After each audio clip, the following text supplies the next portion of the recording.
welcome everybody to this session of the dialogue between Michael Hudson and Wen Tiejun. And today we are basically speaking in English, and thanks to Professor Wen for speaking in English. And okay. We will have the interpreting into Chinese. So after we have 30 minutes of speaking from Michael and then 30 minutes from Wen, then we will have our discussants. So for our discussants, we have Professor Beverly Silver, and we have Professor Remy HERRERA, then Professor Paulo NAKATANI, Professor Ackbar ABBAS, and Professor Radhika DESAI. But then Professor Paulo would like to speak in Spanish. So we have an interpreter who will translate from Spanish into English and into Chinese. So at that time, then please choose the English channel, which is, you can see the globe sign, I think at the bottom of the screen. Yes, so you will be anyway choosing your channel. And we are still not sure whether Professor Abbas will come. We always thought that he would be in Beijing, but actually he's in the United States and in the West Coast. So it's very early in the morning, 5:30 for him. So we are not sure whether he could be joining. But anyway, so I think we could be starting.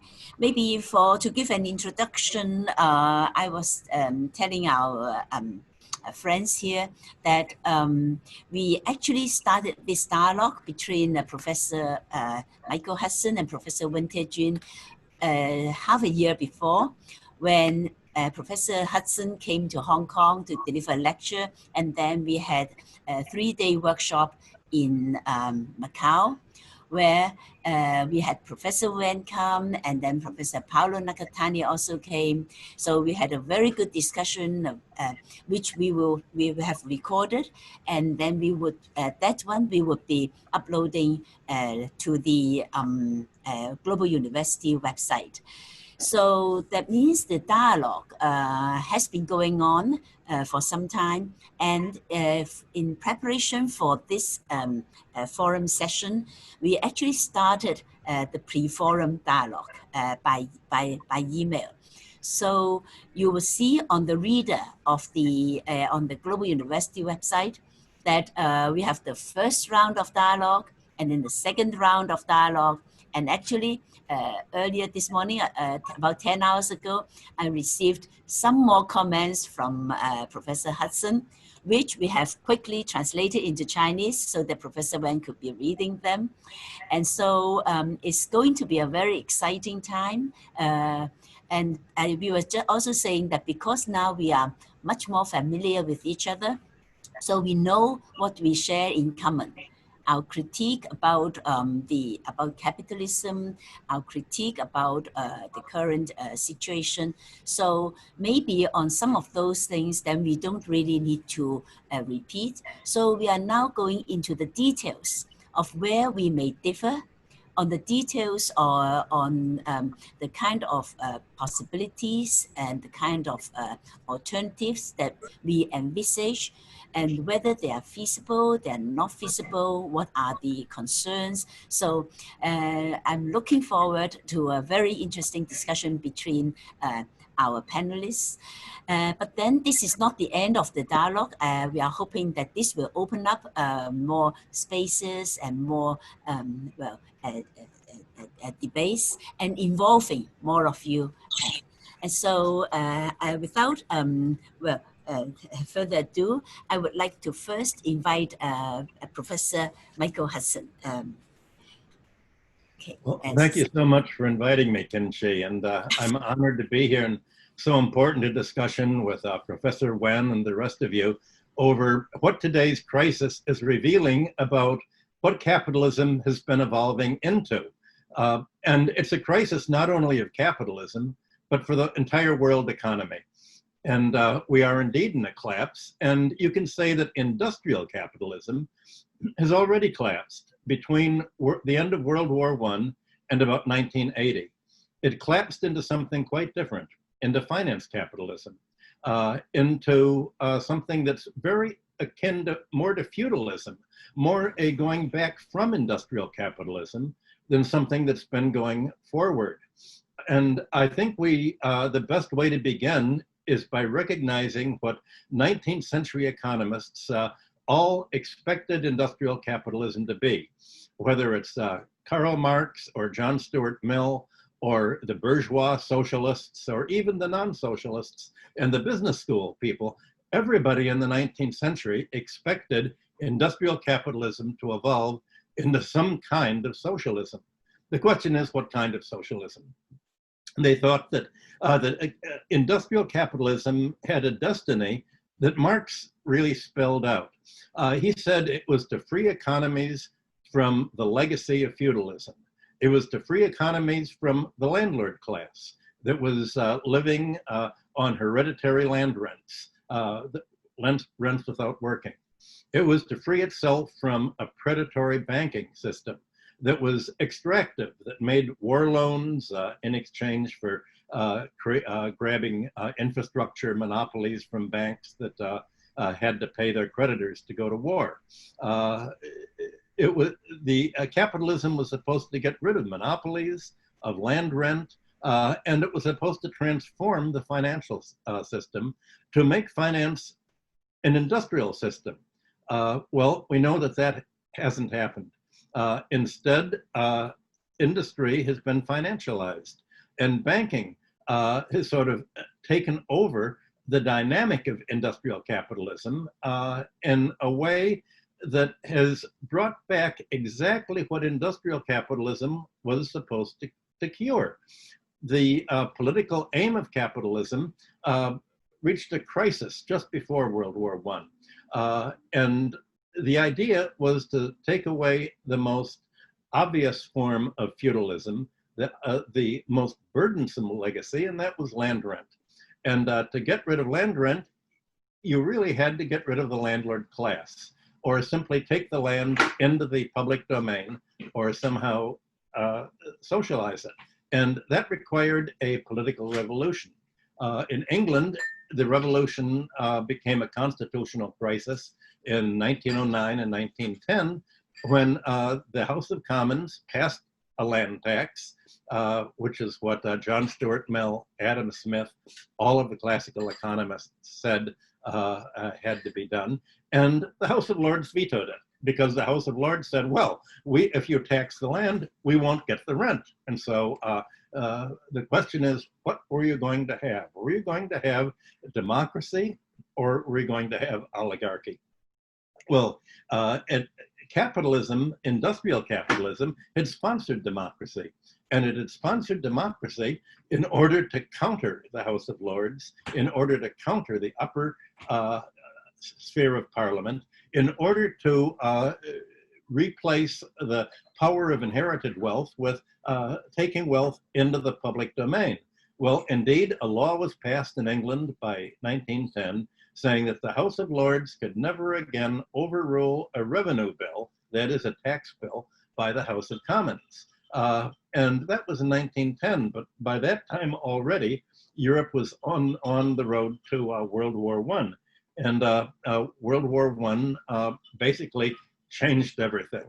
And really the dynamic of World War I, the inter-allied debts, the German reparations, and the United States essentially taking over world planning by virtue of its gold stock and acting as a creditor, turned out to be financial. And most wealth since 1945 has been achieved by financial means, not by industrial means. Most wealth of America, the middle class that thinks that it's got wealthy, has got its net worth from the rising price of its housing and its real estate. Rising prices for stocks and bonds and real estate have been what have created wealth, not the means of production, not profits, not wages, and not savings. Most wealth that people have, excuse me, most wealth that people have is not made from saving up profits. It's not made from saving up wages. It's made from banks inflating the economy with credit. For banks creating credit to increase the price of housing for people, to increase the prices of stocks and bonds. And you've seen in the last 3 months, the Federal Reserve and Treasury in the United States creating $10 trillion worth of credit, not to put into the economy, not to pay labor, not to pay people to stay home, not to build infrastructure or create new means of production, or to do anything that industrial capitalism was supposed to do.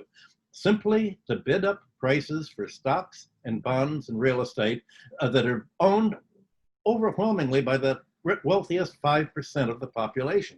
So instead of having industrial capitalism that was supposed to percolate through the economy and rise everybody, you have the economy of the 5% that rules through finance in a kind of symbiosis with real estate, because 80% of bank loans are for real estate, and for monopoly rent, and banks are, and finance are the mother of trusts, and for special privileges, copyright and intellectual property and technology. So what we're having is a kind of monopoly, central planning that was the reverse of what the classical economists thought about. That say corporate profits are for paying interest. The idea of industrial capitalism was that industrialists would hire employees to produce goods and services to sell at a markup, at a profit. And this profit was supposed to be reinvested in creating new means of production, new factories, new tools, new buildings. But that's not what's happened.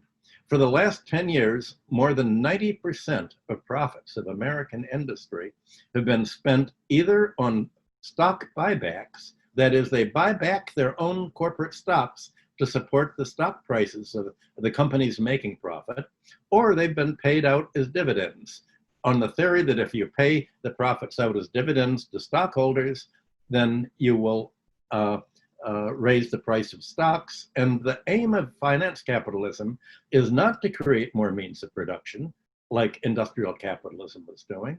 The aim of finance capitalism is simply to increase the cost of obtaining housing, the cost of obtaining a retirement income.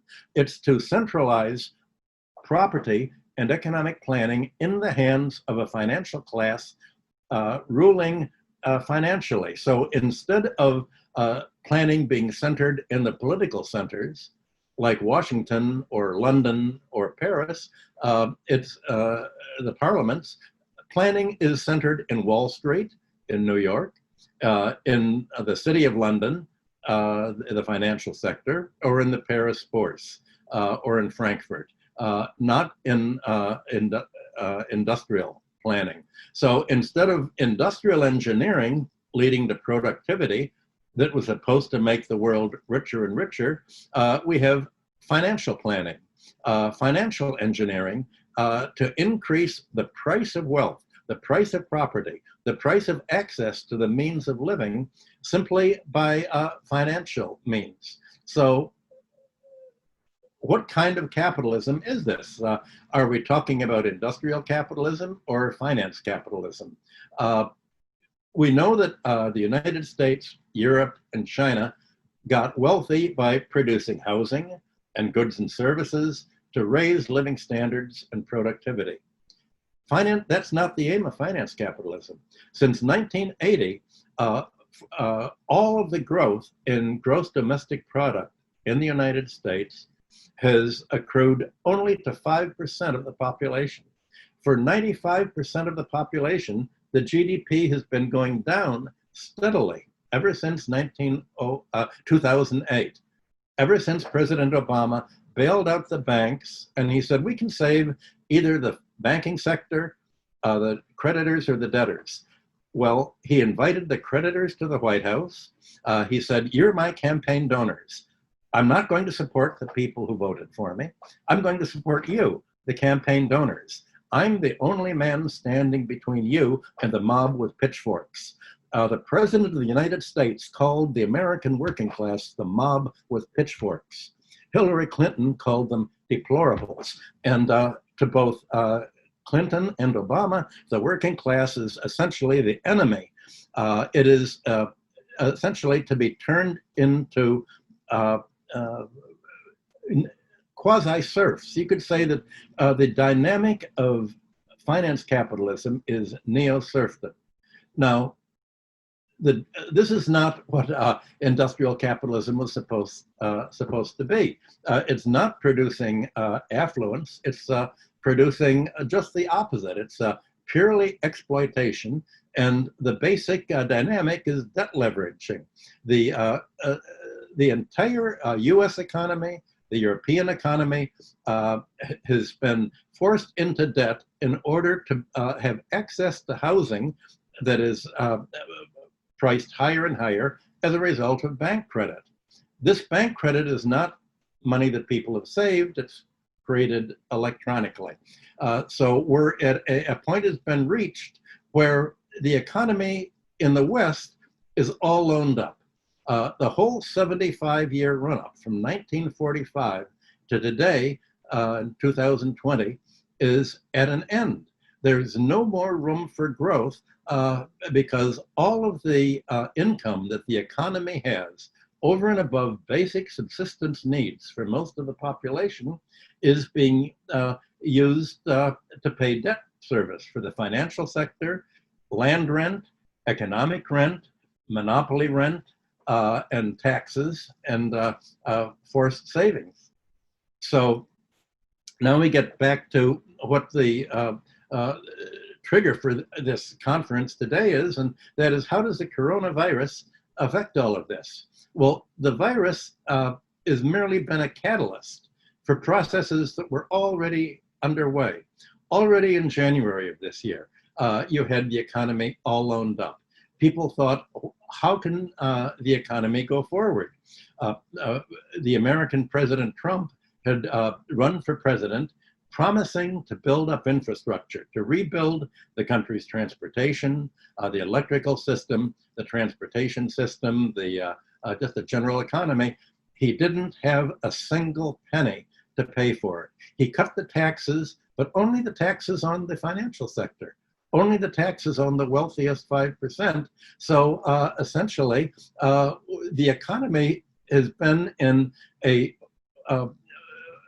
12-year Obama depression. It was a depression since 2008 that was caused by leaving all of the debts that had been built up onto the books. The junk mortgage debts, largely fraudulent bank loans, the over-indebted workers who spend maybe 30% of their income on interest and financial charges, rent, not leaving any money available to buy the goods and services that workers produce. So the whole idea that you get in the economic textbooks that Chinese students are taught in the West when they go to the universities here about workers producing goods and services and getting a paycheck that they buy what they produce, that's not happening. Workers get a paycheck, but they're not buying what they produce.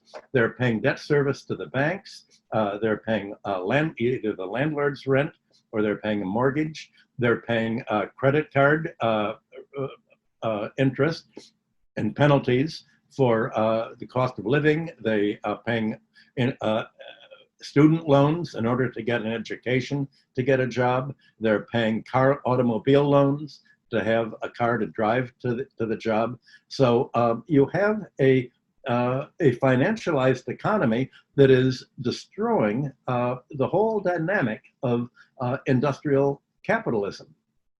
Now, that being said, that means that there is the US drive for hegemony that we've been talking about in our meetings, and it gives a distinct dimension. The US is not dominating the world by its industrial power, as people thought was the case in World War I, when America, Germany had caught up with England and were bypassing it. America, between the end of World War I and World War II ruled through its creditor position.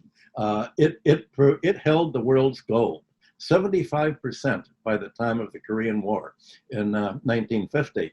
And the gold was the basis of the monetary system of the world. Well, now we know that this has been turned inside out. The United States has become the world's major debtor, and it's dominating not as creditor, but as a debtor to the world.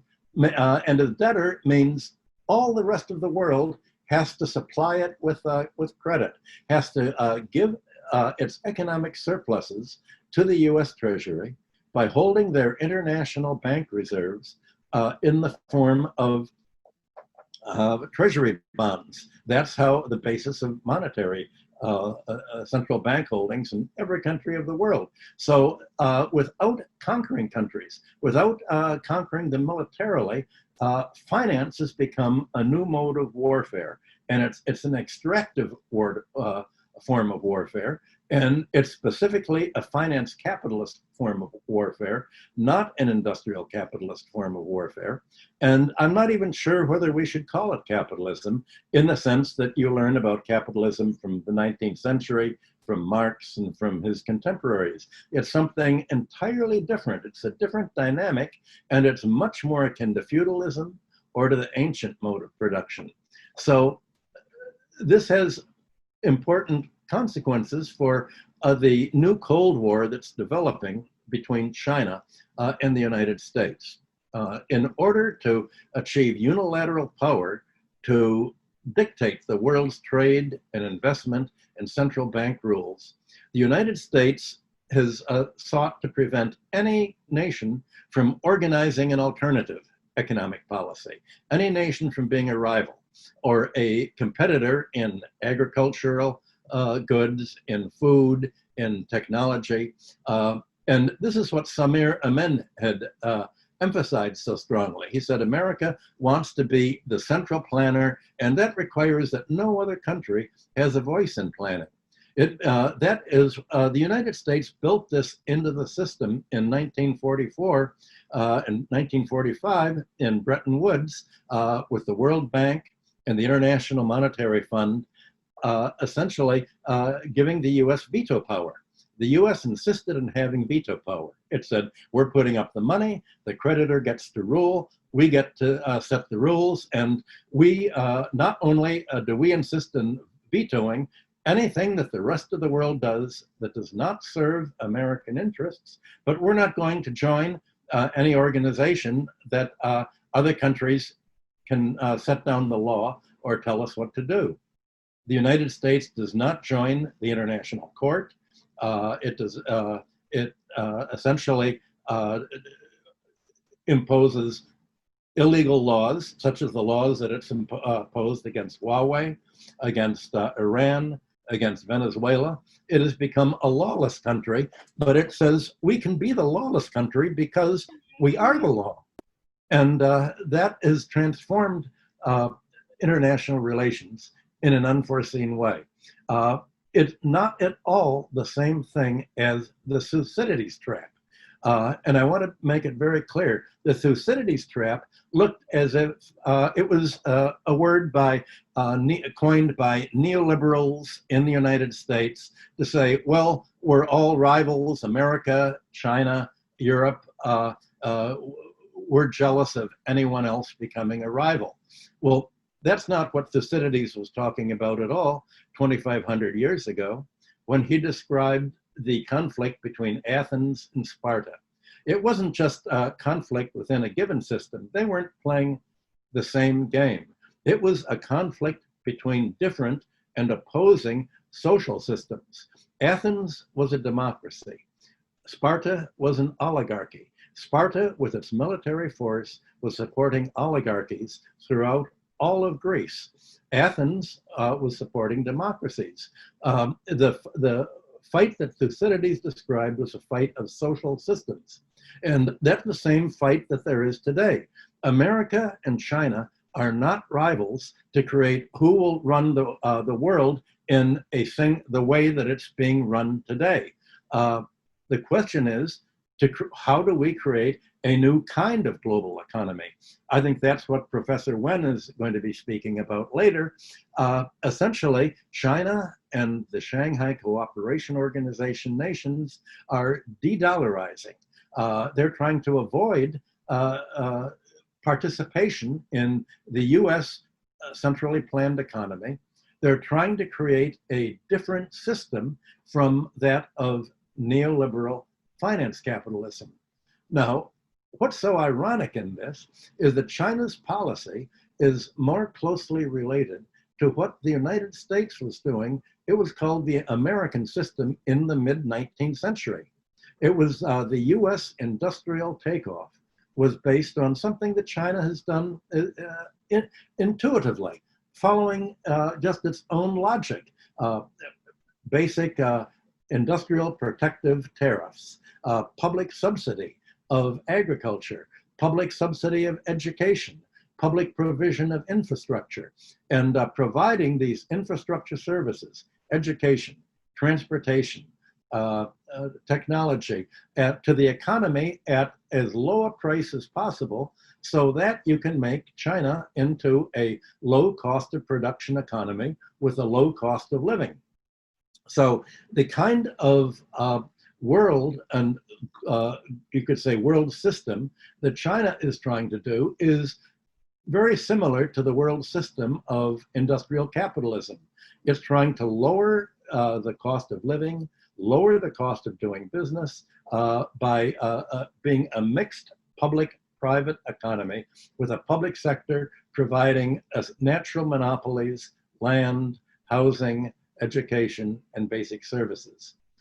And these policies, of course, were those that were developing into socialism 100 years ago. So what China has done is picked up the basic aims of industrial capitalism itself that it was expected to promote, and indeed was promoting before World War I. Well, that's what frightens the United States, because the United States wants to make other countries into financial dependencies. It wants China to be a market for its exports, but not a rival for its exporters.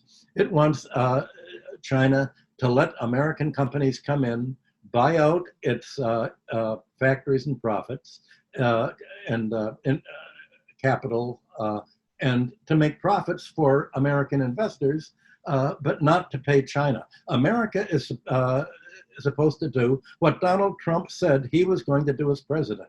He's going to say, we're going to be the winners. Other countries are going to be losers. So that means that any agreement between China and the United States, US policy is China has to lose. And China realizes that the only way that it can protect itself from this system, along with withdrawing from the system, is to sponsor a more fair form of globalism with other countries, where other countries have mutual gain instead of mutual exploitation. So the United States is driving for hegemony, and that includes injuring any potential rival. Whether they're a third world food producer wanting to undertake land reform to grow their own food, the United States will overthrow them and put in a client dictator. Or whether it's an internet information technology innovator, and in which case America tries to fight. You see the American fighting with Russia right now over who is going to provide Europe with gas. And the United States is pressuring Germany and Europe not to buy Russian gas through Nord Stream 2, but to buy American liquefied natural gas. You have America becoming a rival of any other country that's trying to grow. And in that sense, the wild card in this globalization is not the Belt and Road Initiative that China is sponsoring, but it's ultimately at the very end of the Belt and Road Initiative. It's Europe. Is Europe going to do what it did after World War I and surrender to American rule as a debtor economy, drawing on Europe? Or will Europe join with Eurasia and break away from the dollar sphere? An ancient Chinese proverb expressed the problem, A man who tries to take two roads at once will get a broken hip joint. Well, what is Europe going to do? It can't both remain in the American sphere and trade with Russia and China and expand. And that brings in the role of China and Russia that has to be part of the globalization. I think in the late 1970s, China recognized that Soviet communism, that is Stalinist bureaucracy, was not a viable growth model. So what did the Chinese do? You invited Milton Friedman and neoliberal free marketers in for advice. And your assumption was that, well, what's the alternative to Soviet communism?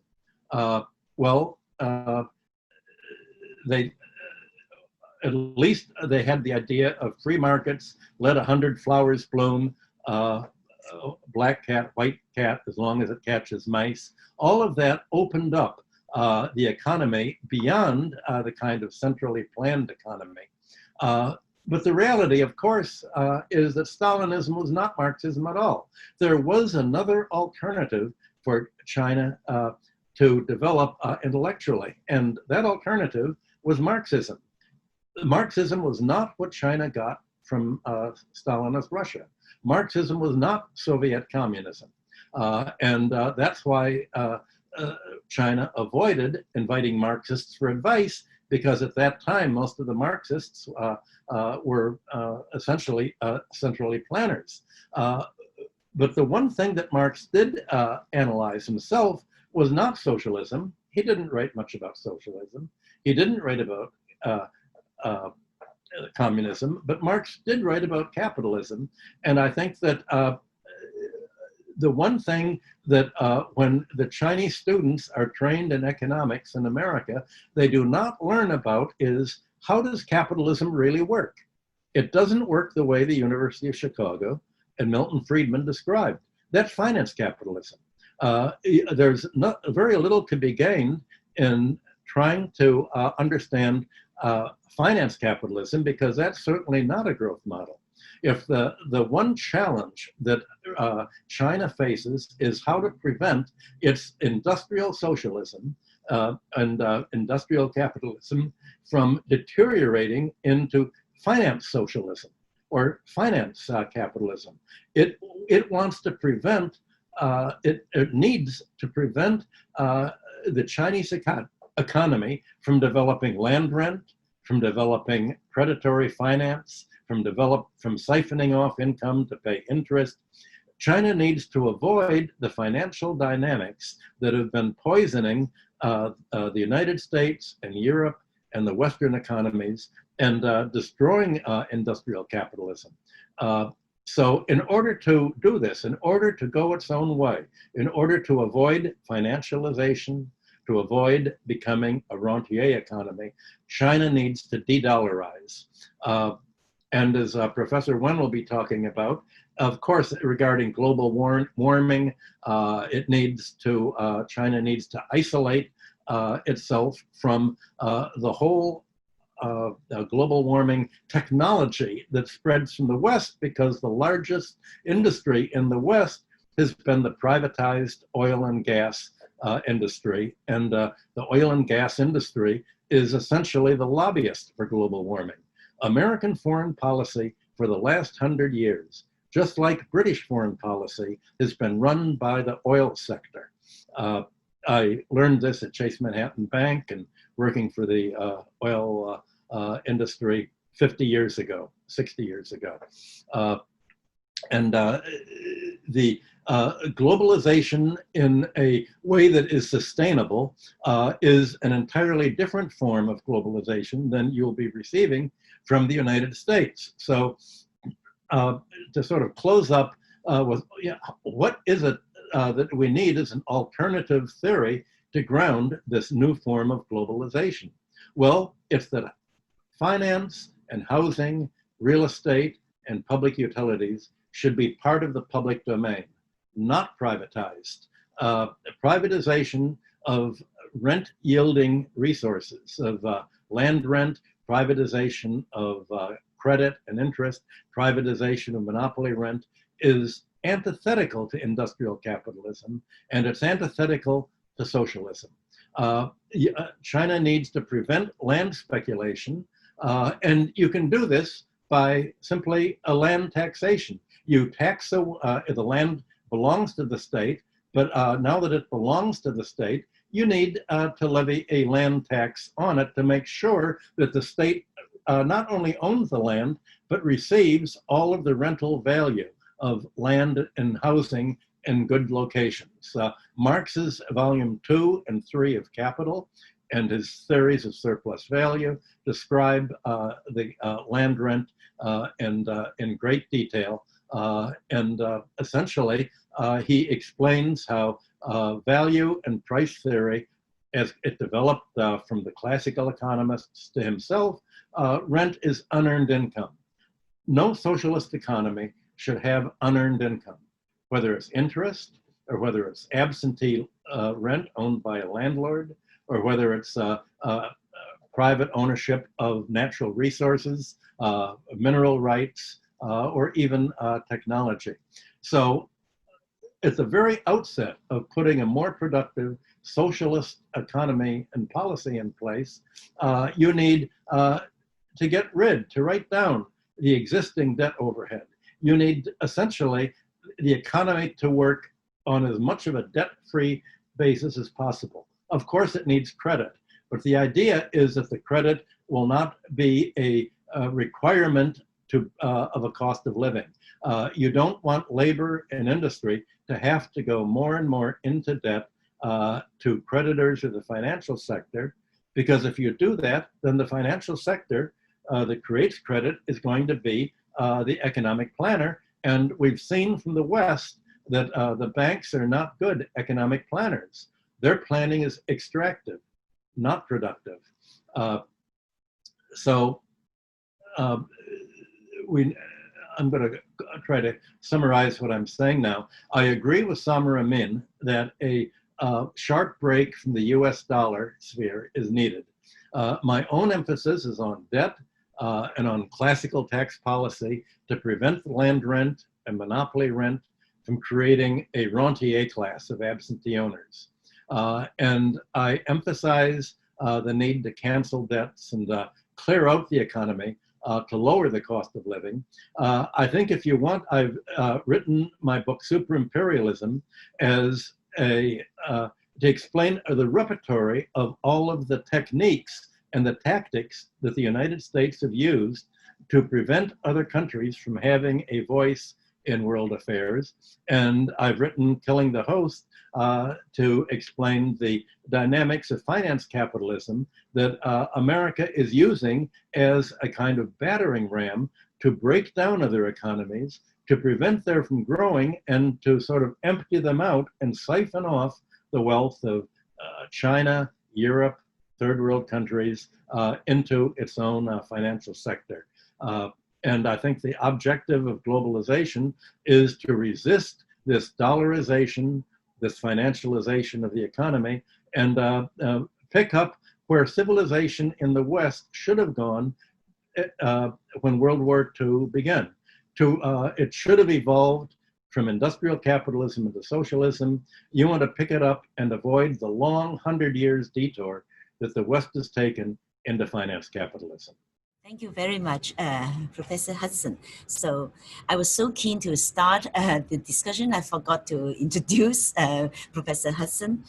Professor Michael Hudson is president of the Institute for the Study of Long-Term Economic Trends, a Wall Street Journal financial analyst, distinguished research professor of economics at the University of Missouri, Kansas City, and author of J is for Junk Economics, Killing the Host, The Bubble and Beyond, and also Super Imperialism, the Economic Strategy of American Empire. So we've had Professor Hudson give us this 30-minute speech. So now we would like to invite Professor Wen Tiejun. Professor Wen Tiejun is professor of the Institute of Advanced Studies for Sustainability at Renmin University of China. He is also Executive Dean of the Institute of Rural Reconstruction of China, Southwest University, and Executive Dean of Institute of Rural Reconstruction of the Straits, Fujian Agriculture and Forestry University. He is one of the most renowned experts in China on socioeconomic sustainable development and rural policies. So, Professor Wen. Thank you for giving me a chance to brief the research outcomes from our team. Means that it's not from person, it's from the team. I remembered half years before when we had a discussion in Macau half years ago, and we have predicted what will happen nowadays. And but it's not so easy to give more detailed description by English. So if I speak Chinese, I may talk maybe more detailed.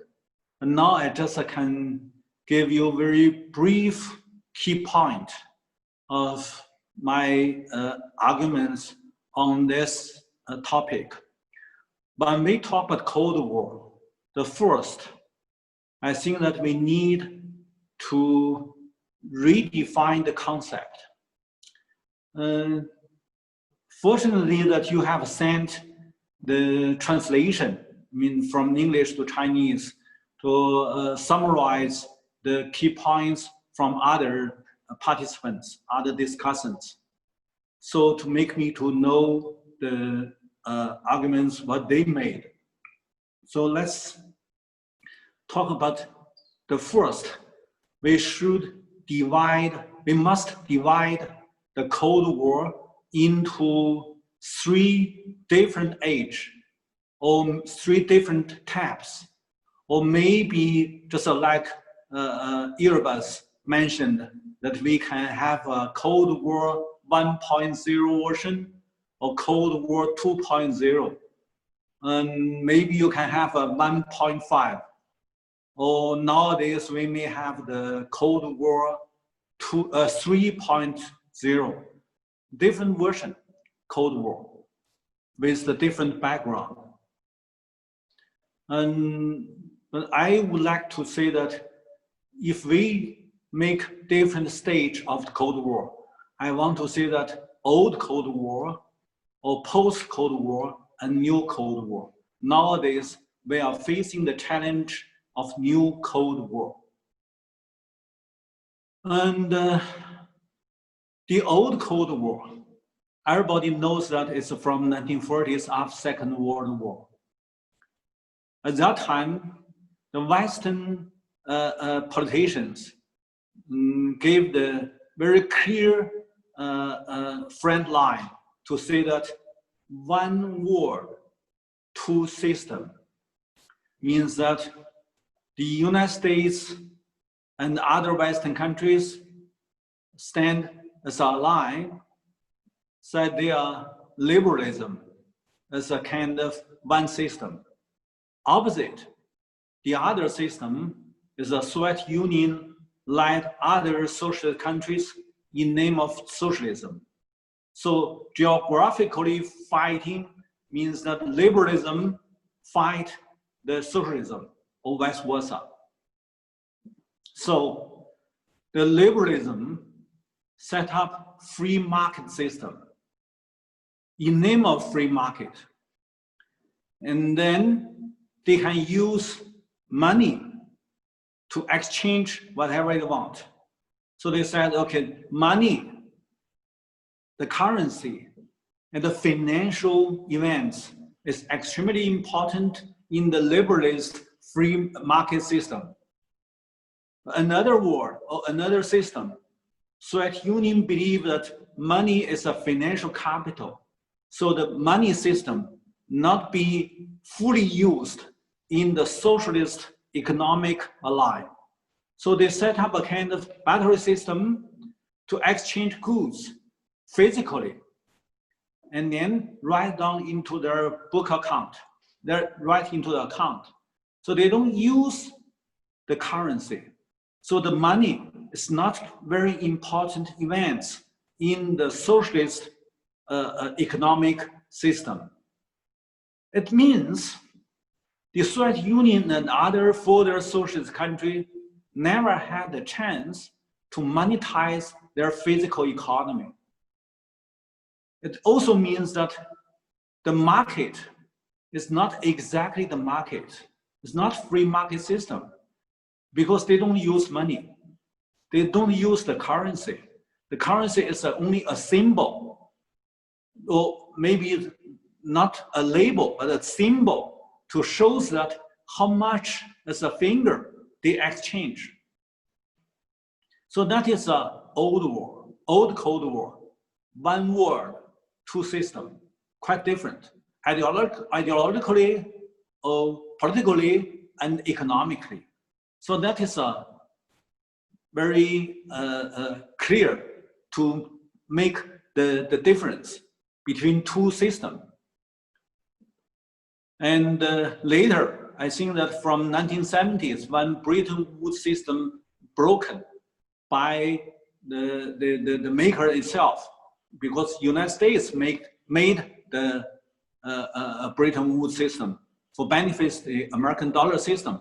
But after the Second World War, the whole Europe re-industrialized. I mean, just Michael Hudson talk about the industrial capitalism, means that is still rely on the physical production. So the European regenerated their industries very fast, and in the 1960s, 1970s, because there is a large number of the American currency stored by the European countries. So there is a kind of European dollar lake in Europe. And American deny these dollars can exchange to gold, because American originally keep large number of the gold as a reserve. And then based on the gold, American can issue the paper money. But when European reserve large number of the American dollars as a paper money, when they want to change back the gold, American refused. So the Bretton Woods system broke by American itself. It's because of it's not benefits American financial system. So since then, 1970s, when there's a no gold reserve to be the base for issuing the paper currency. So since 1970s, they got to find another, I mean, how can they fix, how can they find the new base for issue their paper money? Okay, from the 1970s, they find the oil and the grain. So these are two basic events to be the base for the American paper currency. But the oil controlled by the Middle East, these are countries as Arabic country. So American got to keep very good relation with Arabic area. And then the green, the American itself, including of Canada and Australia and some other countries, they are just in North America, is the big green production area. So American can control by themselves. So means that from 1970 to 1980s, when American issued more paper currency, it's not based on the gold reserve, it's based on oil. It means the regional control. And then the green is also the regional control. So that is the world economic structure started to have a potential change since 1970s, 1980s. But they have the big change. And then the financial capital to be the independent power, independent from the physical production, from the industrial capital. That is from 1980s. And then large number of the financial power mainly take their benefits from the financial market, from the stock market, wholesale market, and so and so. And then that is what you talk about fires, I mean finance and the insurance and the real estates. These are three big events put together in the name of fires. Since then, since 1980s, fires to play a very important, essential role of the financial capitalism, independent from the physical production, from industrial capitalism. That is a Michael Hudson talk about this big change. But from that time also, another thing is very important, because that the Soviet Union and other socialist countries give very perfect social welfare system in working class, because they are in the name of socialism. The working class is the master class, control the system. So they have a good social welfare. And then compare with the socialist countries from the 1960s to 1970s. These are Western liberalist country. I mean, they are still in name of the free market system. But the free market system means that they got to exploit more from the working class to take their surplus. So it means that they cannot give a good social welfare, except you have some big resources, like this oil production country. So that means in Western countries, in the capitalist countries, no matter whatever isms they claim, they got to facing the challenge of working class struggle. Because working class compared with the Soviet Union from socialist countries, they want more income, more better welfare. So that is a working class struggle, grow up to have many street conflicts, street protests in 1960s and 1970s. So that time also, I think that nowadays you can see some violence, strikes and the protest movements in American cities, the similar as 1960s, 1970s in Europe and also in the United States. So it's not new events. It's happened in 1970s. And then that means Western countries must give more social welfare to the working class, to the low class, to these marginalized people. So from that time, the labor price or the labor cost, the social cost increased. And the cost by the capitalist system cannot pay for whole of these different labor group. They're fighting their rights. And so it means their system cannot just facing the challenge of these struggles.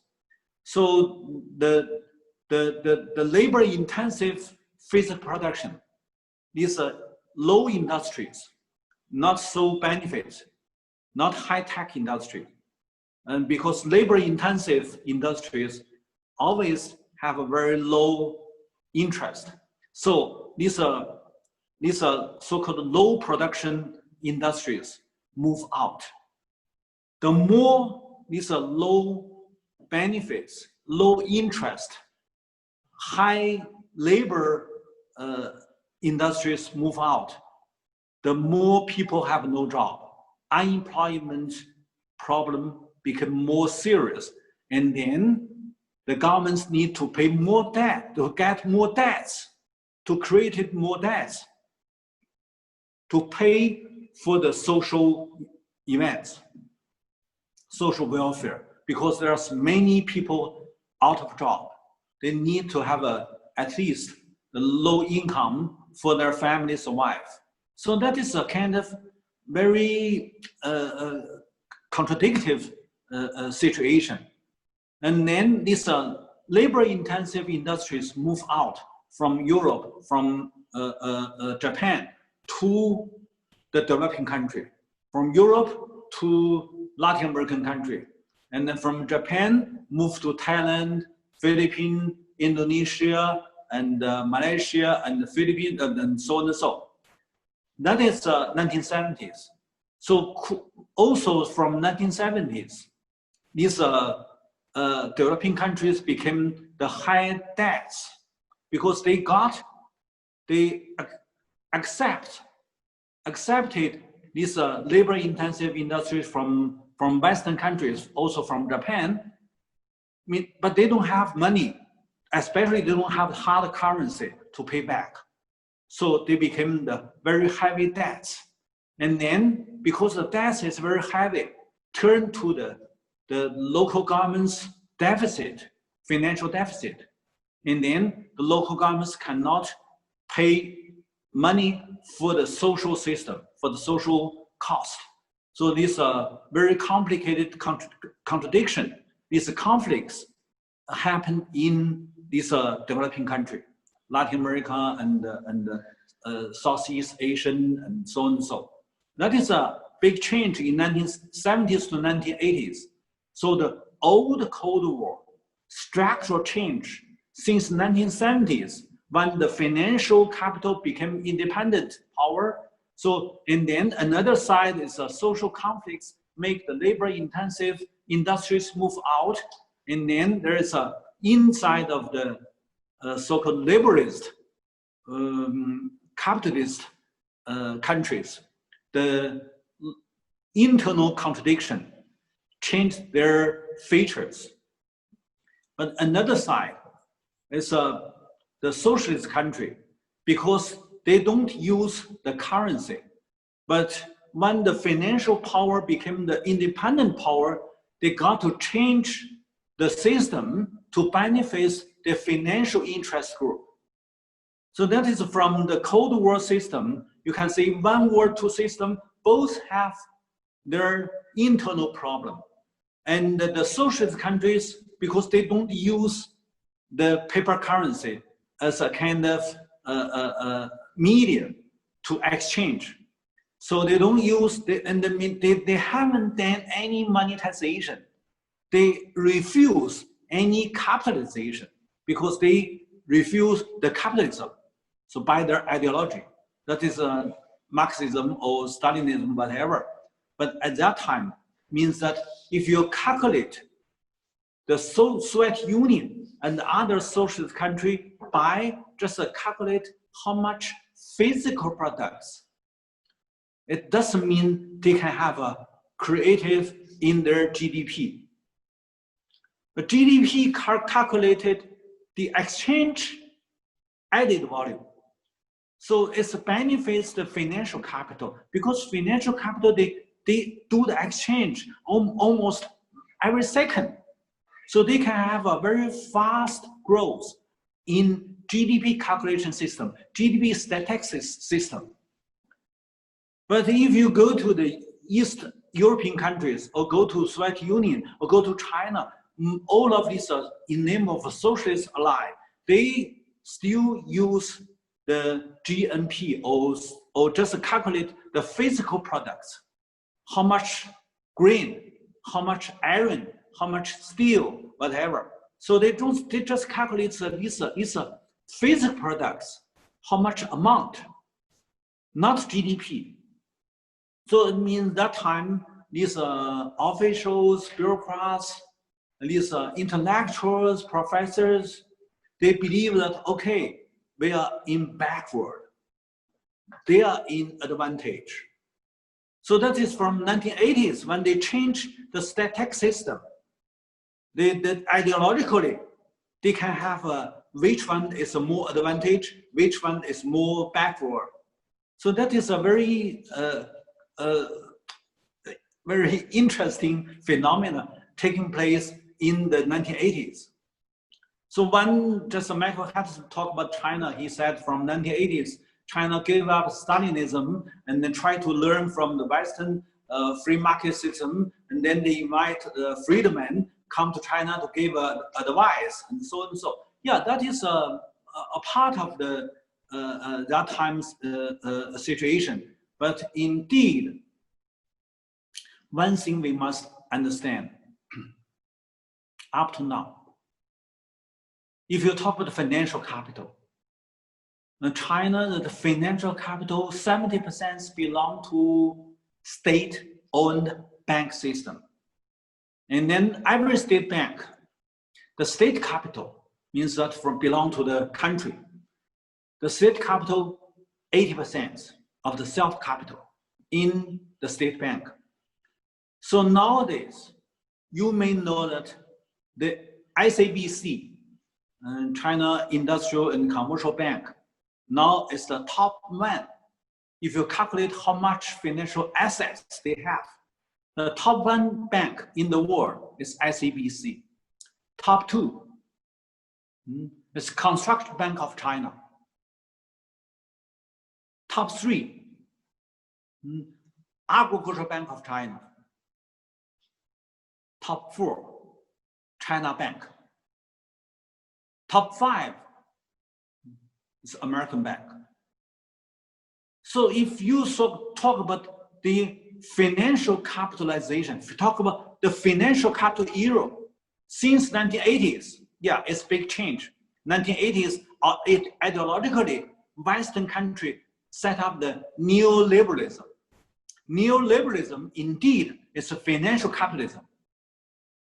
But if you talk about the China, when you talk about this special era led by financial capital, that China still be a kind of, you can say state capitalism, you can say socialism, whatever ism, it's different system. The different, one system, but different type. The financial capital, more than 70% controlled by state. Give you an example. This time, when facing the challenge of the COVID-19, when China wants to regenerate in physical production, the central make decision. All the bank need to give 1.5 trillion to these small and mid-sized enterprises. They are physical production. Means that you got to give up your interest, 1.5 trillion. How to implement is your problem. It's your business. You should do it. It's got from the central instruction. Nowadays, I'm still in the border. I mean, the one big bank. I'm an independent board member. We got to carry out. We must implement. Give up the bank interest to benefit these small and mid-sized enterprises. Because that in name of the, essentially we are the state bank. So you must, you cannot be independent from the physical production. You must go close to the physical production. The central gave the order. You must help the small size enterprises regenerate. You cannot see that one in any Western country. You only can see such kind of policy in China.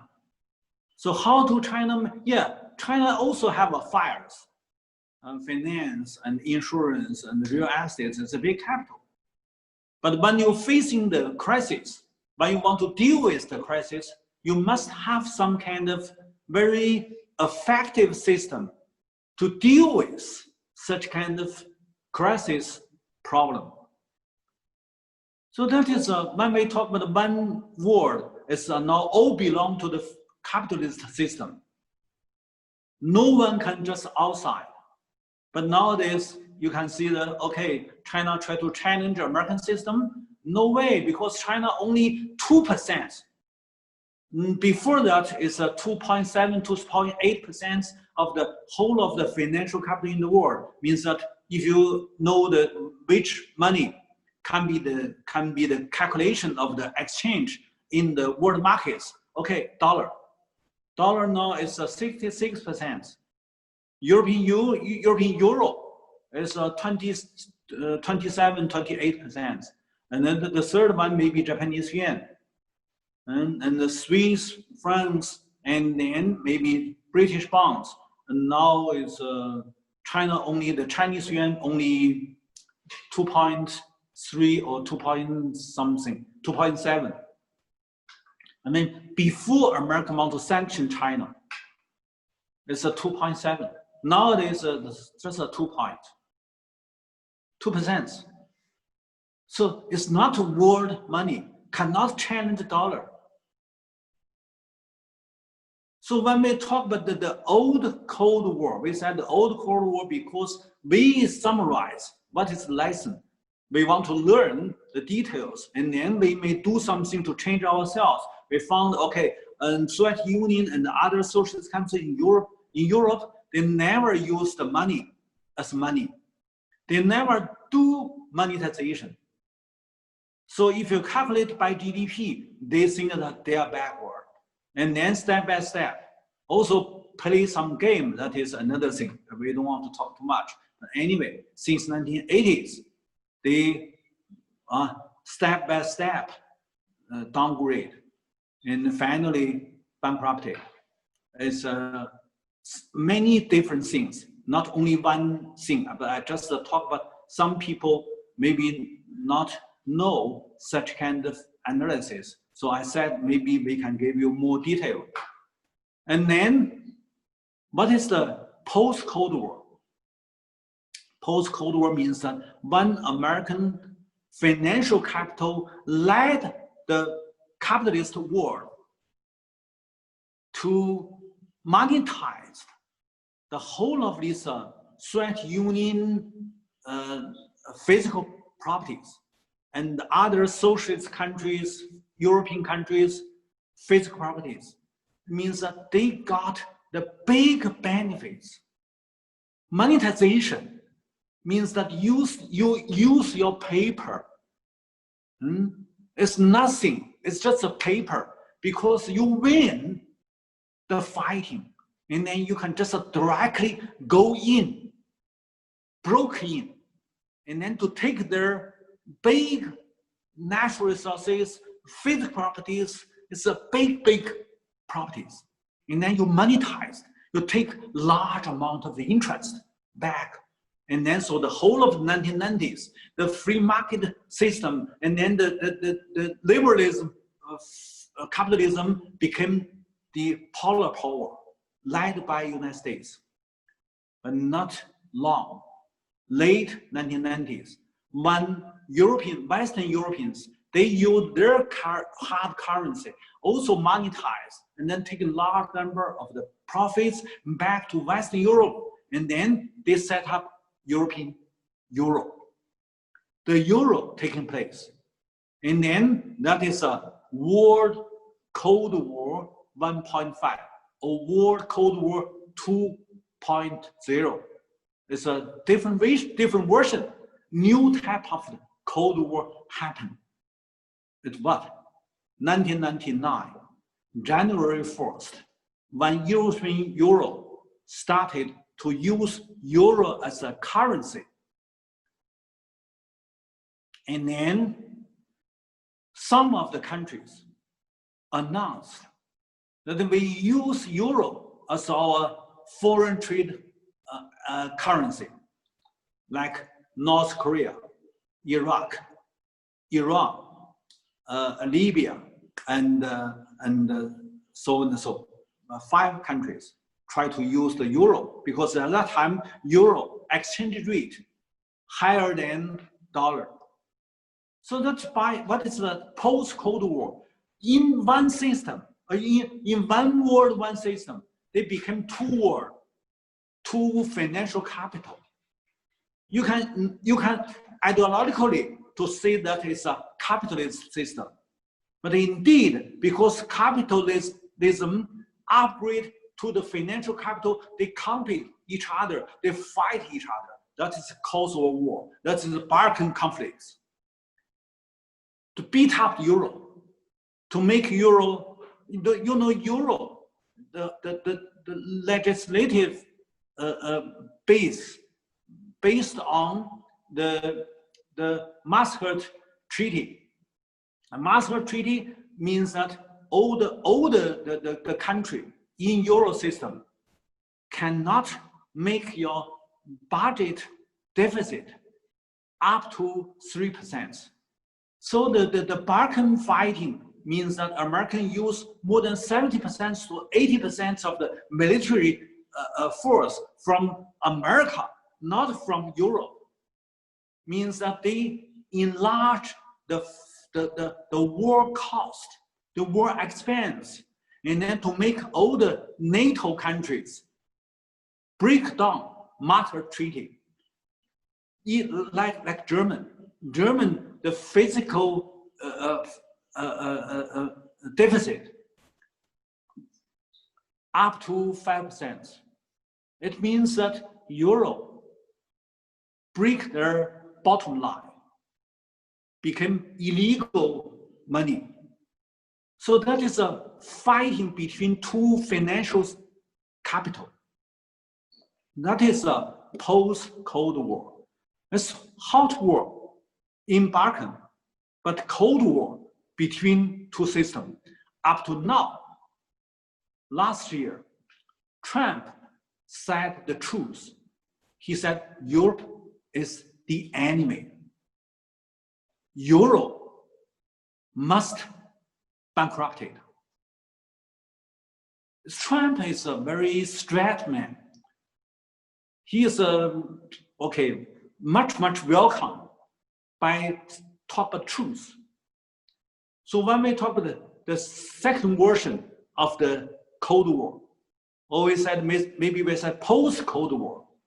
It's the contradiction between two financial capital. One is euro capital, another is a dollar capital. So at that time, China not inside of the major contradiction, because Chinese yuan is smaller. And also in 1990s, China got to facing several crises, one by another, have no power to join the competition. But Euro sent their delegation, come to China, try to persuade Chinese to use Euro as a hard currency to do the foreign trade. Because European committee come to China to say that, okay, the Euro is a more tradable, more valuable than the dollar. So you need to take more Euro as your reserve.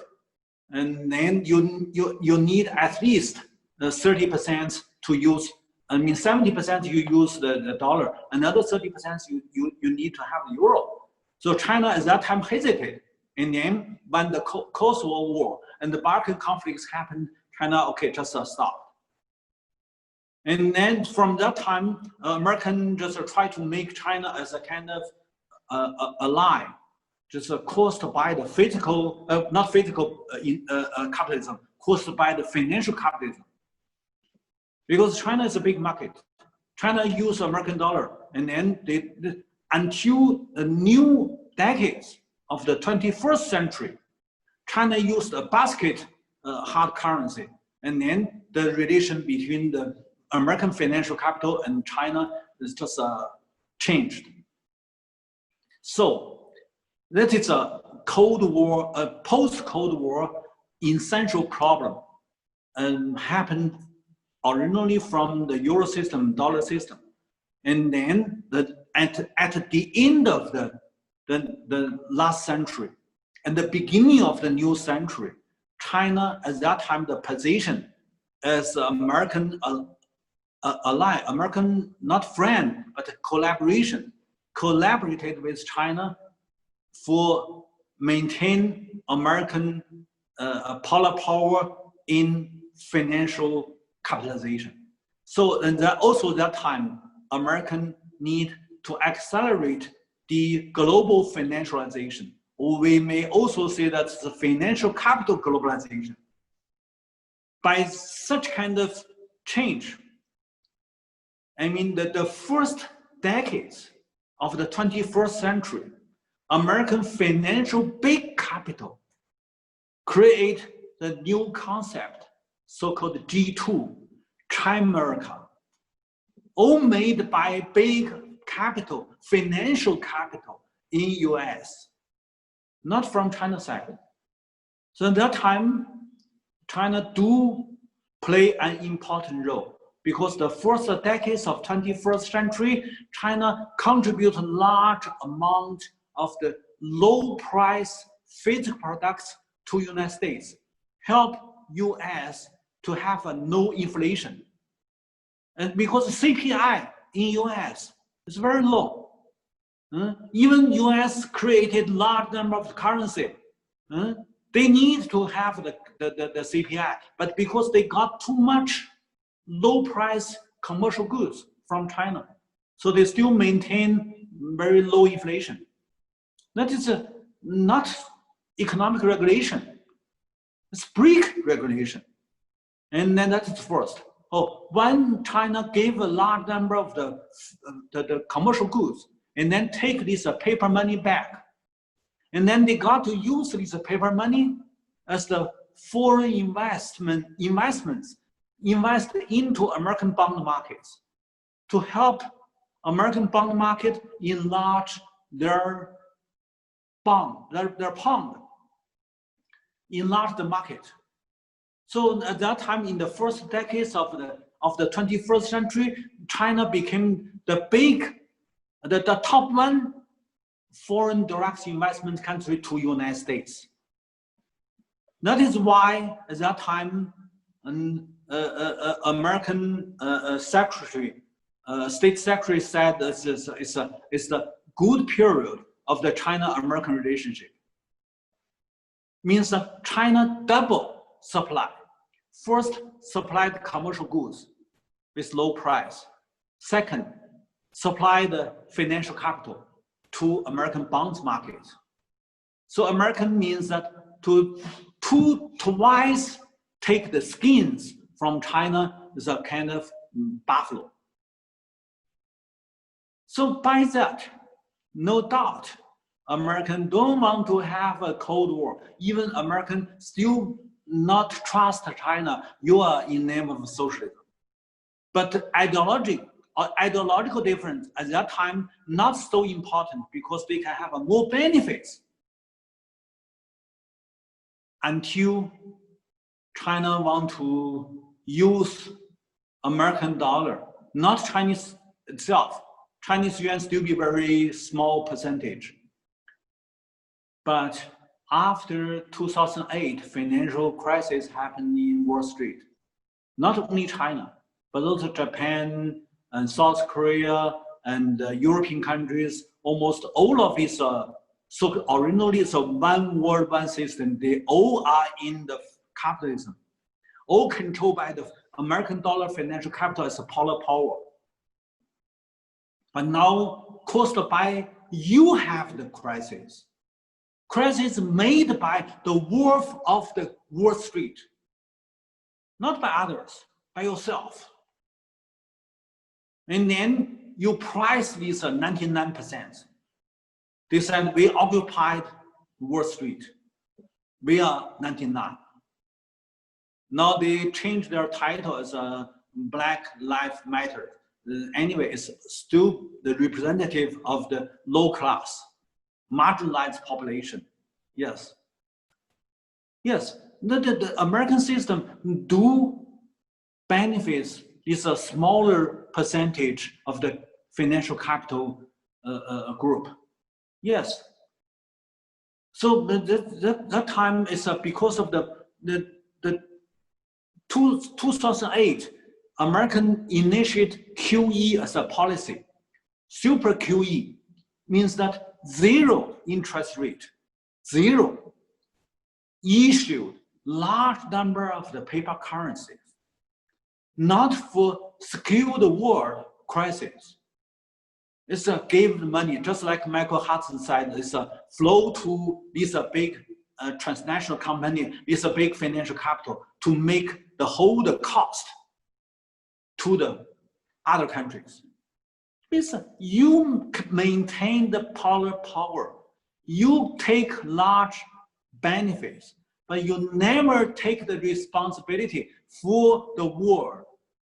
That is the problem.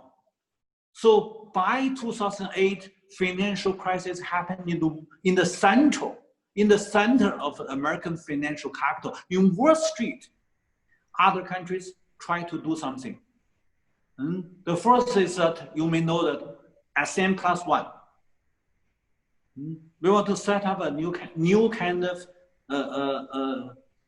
mutual currency system. We use our local currency to exchange for ourselves.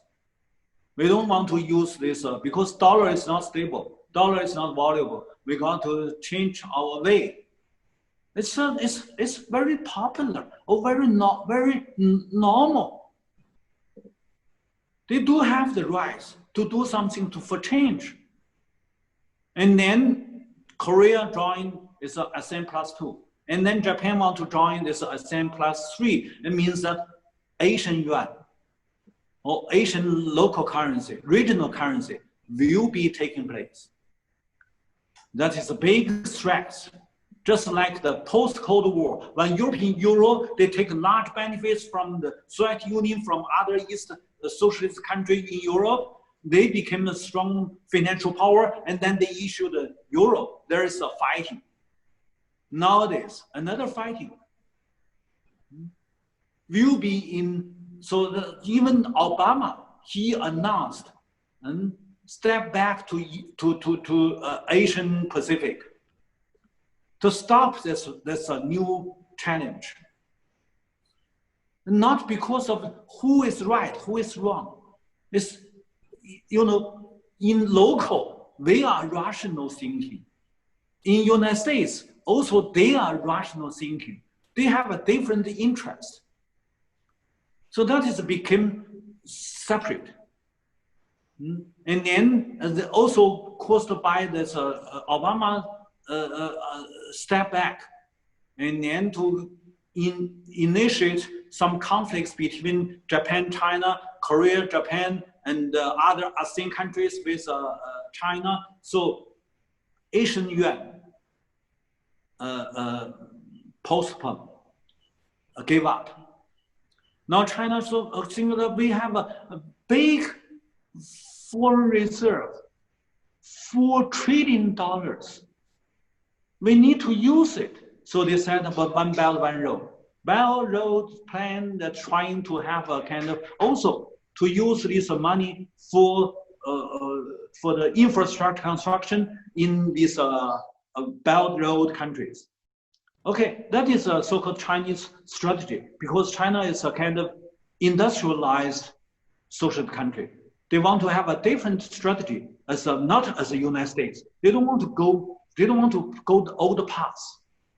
They want to still go to the physical production. But anyway, that is a new way.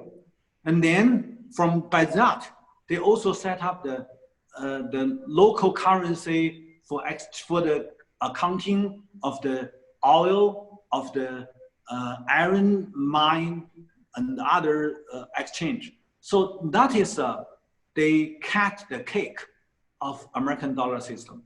So that is the background of the new Cold War.